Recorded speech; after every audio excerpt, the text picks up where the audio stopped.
உங்க இடத்துல எதிர்பார்க்கிறது ஒன்னே ஒன்று, அவருடைய வசனத்தின்படி ஆண்டவர் சொல்லுகிற வார்த்தையை கேட்டு அதன்படி என்ன நடந்தாலும் ஸ்தோத்திரம், எது இல்லாமல் போனாலும் ஸ்தோத்திரம். நான் என் ஆண்டவருடைய பாதத்தை பிடித்து அவருடைய வார்த்தையை கேட்டு அதன்படி வாழ்வதற்காக ஒப்பு கொடுத்து என் கண்ணீரின் பாதையை நான் பெரிதாக நினைக்கிறவன் அல்ல, என் கஷ்டத்தின் வாழ்க்கையை நான் பெரிதாக நினைக்கிறவன் அல்ல, என்னோடு கூட இருக்கிறவர் பெரியவர் என்று நினைத்து ஓடுகிற வார்த்தையை, அந்த சுவாசமுள்ள ஒரு வார்த்தையை நான் நம்பி வாழ்ந்து கொண்டிருக்கிறேன். ஆமென்.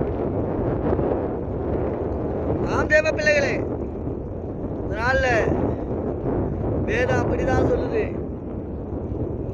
ஏசாயா 66:2 சொல்லப்பட்டிருக்கிறது, என் வசனத்திற்கு நடுங்குகிறவனையே நோக்கி பார்ப்பேன். ஆமென். தேவ பிள்ளைகளே, நீங்க கண்ணீரோடு அழுது ஜெபம் பண்றீங்க, உங்க ஜெபத்திற்கு பதில் கிடைக்கல. அப்ப நீங்க யோசித்துக் கொள்ளணும், நீங்க ஆண்டவருடைய வசனத்தின்படி வாழ, அதனாலதான் உங்கள் ஜெபத்திற்கு பதில் கிடைக்க